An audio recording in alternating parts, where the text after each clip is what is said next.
ekumene itu berasal dari kata oikosmenos atau dari rumah sendiri.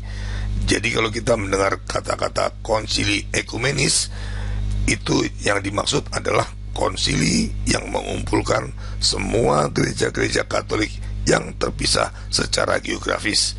Jadi konsili internal Katolik, tidak melibatkan gereja atau kelompok di luar Katolik, hanya kelompok yang ada di rumah sendiri atau hanya gereja-gereja Katolik. Itulah makna aslinya. Tetapi sekarang maknanya bergeser. Kalau kita berbicara tentang ekumenisme, maka yang dimaksud adalah upaya membangun persatuan Kristen melalui semangat dialogis. Nah, makna yang kedua inilah yang akan kita gunakan dalam konteks webinar kali ini. Kita harus ingat, Tuhan kita itu hanya mendirikan satu gereja sekali untuk selamanya. Tuhan tidak mungkin mendirikan lebih dari satu gereja, atau dia mendirikan satu gereja tetapi berkali-kali, berulang-ulang. Itu tidak mungkin. Ini seperti terungkap dalam Injil. Dan aku pun berkata kepadamu, engkau adalah Petrus, dan di atas batu karang ini aku akan mendirikan gerejaku, dan alam maut tidak akan menguasainya. Kepadamu akan kuberikan kunci kerajaan surga. Apa yang kau ikat di dunia ini akan terikat di surga, dan apa yang kau lepaskan di dunia ini akan terlepas di surga. Injil Matius bab 16 ayat 18 sampai 19. Dengan demikian jelas sekali, Tuhan hanya mendirikan satu gereja sekali untuk selamanya. Dan Tuhan berjanji, gereja yang didirikannya tersebut akan bertahan hingga akhir zaman, tidak peduli apapun yang terjadi. Tetapi iblis punya rencana lain. Dia ingin menghancurkan gereja Kristus yang didirikan Tuhan kita dan menggantinya dengan gerejanya sendiri, yang tidak lain adalah gereja anti-Kristus. Jika gereja Kristus ditujukan untuk membangun kerajaan Allah, maka gereja anti-Kristus yang dibangun iblis ditujukan untuk membangun Babel baru. Nah, ini sesuai dengan prinsip satanik atau prinsip diabolik yang dikenal dengan istilah Ordo Abkau, yang artinya kurang lebih membangun tatanan dari kekacauan. Jadi menurut prinsip ini, tatanan yang lama, yaitu gereja Kristus yang ditujukan untuk membangun kerajaan Allah, ini harus dihancurkan. Lalu dari puing-puingnya dibangunlah gereja antikristus yang akan mempersiapkan Babel baru. Prinsip ini harus kita ingat baik-baik, karena akan membantu kita untuk memahami perpecahan yang terjadi di gereja Kristus. Selanjutnya, upaya iblis untuk menghancurkan gereja ini bisa dibagi menjadi 3. Yang pertama dengan menyerang dari luar, seperti yang terjadi pada saat gereja ditindas oleh kekaisaran Roma, kemudian diserang oleh bangsa barbar, dan juga termasuk ketika diserang oleh invasi jihad muslim, ya, itu adalah serangan dari luar yang bertujuan untuk menghancurkan gereja. Yang kedua adalah dengan menimbulkan perpecahan. Sedangkan yang ketiga adalah pengkhianatan dari dalam, yang nantinya akan menimbulkan perpecahan internal. Dengan demikian dapat kita simpulkan, gereja yang didirikan Tuhan ini akan selalu diganggu oleh berbagai serangan iblis di sepanjang sejarahnya. Karena topik webinar kita kali ini membahas persatuan gereja, maka strategi iblis yang kita bahas hanyalah 2 yang terakhir, yaitu yang menimbulkan perpecahan gereja dan pengkhianatan dari dalam. Akibat dari perpecahan yang terjadi, termasuk perpecahan internal yang terjadi di gereja Katolik, menimbulkan kebingungan yang luar biasa pada banyak orang. Ada banyak gereja dengan ajaran yang berbeda-beda, bahkan tidak jarang bertentangan satu sama lain. Lalu di manakah gereja Kristus yang mengajarkan ajaran Kristus yang benar? Tentu saja banyaknya gereja ini menjadi kontraproduktif, bahkan merusak pewartaan iman Kristen itu sendiri. Maka muncullah gagasan untuk membangun persatuan gereja. Salah satu upaya untuk membangun persatuan Kristen ini adalah melalui jalan ekumenisme. Upaya persatuan melalui ekumenisme ini dipelopori oleh denominasi-denominasi Protestan dan Anglikan dalam Edinburgh Missionary Conference pada tahun 1910. Seperti yang saya sebutkan tadi, yang dimaksud dengan ekumenisme adalah upaya untuk membangun persatuan Kristen melalui jalan dialog. Dialog untuk apa? Tentunya untuk mencari titik temu dan kompromi sehingga dicapai suatu kesepakatan yang dapat menjembatani perbedaan-perbedaan yang ada di antara gereja-gereja yang berbeda-beda. Dengan demikian akan dicapai suatu semangat persatuan di antara mereka. Akhirnya gereja Ortodoks juga bergabung dengan gerakan persatuan ekumenis ini melalui World Council of Churches pada tahun 1948. Sampai titik ini gereja Katolik masih menolak untuk ikut bergabung dalam gerakan ekumenis ini. Bahkan pada tahun 1928, Paus Pius ke-11 menerbitkan sebuah ensiklik Mortalium Animos yang isinya menentang gerakan ekumenisme ini dan melarang semua orang Katolik, baik klerus maupun awam, untuk terlibat dalam gerakan ekumenisme. Tapi pada akhirnya gereja Katolik juga terlibat dalam gerakan ekumenisme ini setelah Konsili Vatikan II.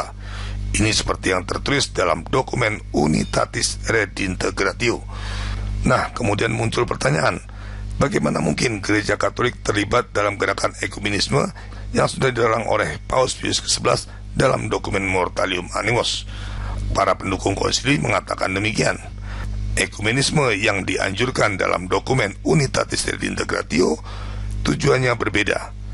Jika ekumenisme yang dilakukan oleh orang-orang non-Katolik adalah untuk membangun persatuan gereja di luar Katolik, maka gerakan ekumenisme yang ada dalam Unitatis Redintegratio ditujukan untuk mempersatukan kembali semua Kristen yang terpisah di dalam gereja Katolik melalui jalan dialog. Nanti akan kita lihat bahwa tindakan ini tidak lebih baik daripada ekumenisme yang dilakukan oleh non-Katolik. Sekarang kita akan lihat apa sih bedanya antara ekumenisme non-Katolik dan ekumenisme Katolik ala Konsili Vatikan II. Ini adalah ekumenisme non-Katolik, ya. Dalam ekumenisme non-Katolik, persatuan yang terjadi itu di luar gereja Katolik. Jadi baik itu Protestan, Anglikan, Ortodoks dan sebagainya, itu mereka bersatu tetapi di luar gereja Katolik. Kita sebut saja gereja non-Katolik bersatu. Nah, ini adalah ekumenisme Katolik ala Konsili Vatikan II.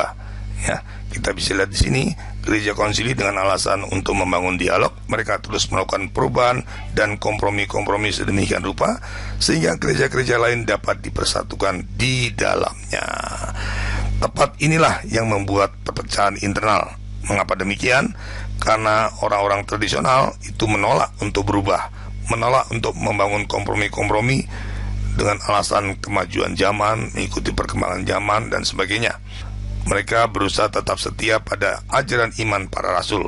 Sebaliknya, gereja konsili ini terus melakukan berbagai perubahan dan kompromi-kompromi sehingga akhirnya gereja konsili ini berbeda dari gereja Kristus. Ya, gereja konsili ini memang berasal dari gereja Kristus, tetapi bukan bagian dari gereja Kristus. Ya, bisa kita katakan ekumenisme Katolik ala Konsili Vatikan II ini adalah ekumenisme jemput bola. Jika kalian tidak mau masuk, biarlah kami saja yang keluar, ya. Dengan demikian, baik itu persatuan ekumenis non-Katolik maupun persatuan ekumenis Katolik ala Konsili Vatikan II pada akhirnya hanya akan menghasilkan gereja baru yang berbeda dari gereja Kristus. Dengan demikian dapat kita simpulkan gerakan ekumenisme pada akhirnya hanya akan berujung pada gereja anti-Kristus. Jadi baik itu persatuan ekumenis non-Katolik maupun persatuan ekumenis Katolik ala Konsili Vatikan II sami mawon, sama saja bahayanya. Dua-duanya akan mengarahkan kita pada gereja anti-Kristus. Dengan demikian, mari kita buang ekumenisme dan semua yang mendukungnya, termasuk semua ajaran Konsili Vatikan II, liturgi atau devosi yang mengarahkan kita pada ekumenisme. Lalu bagaimana cara persatuan Kristen yang benar? Cara persatuan Kristen yang benar adalah tanpa ekumenisme. Seperti ini ya. Jadi gereja yang ada di luar gereja Katolik itu masuk kembali ke dalam gereja Katolik, tentu saja dengan membuang segala error dan kesalahan yang telah membuat mereka keluar dari gereja Katolik. Ini seperti yang dikatakan dalam Injil ya. Ada lagi padaku domba-domba lain yang bukan dari kandang ini. Domba-domba itu harus kutuntun juga, dan mereka akan mendengarkan suaraku, dan mereka akan menjadi satu kawanan dengan satu gembala ya. Perlu diingat, gereja Kristus itu tidak boleh berubah atau diubah. Kita sebagai manusia tidak punya hak untuk mengubah gereja Kristus.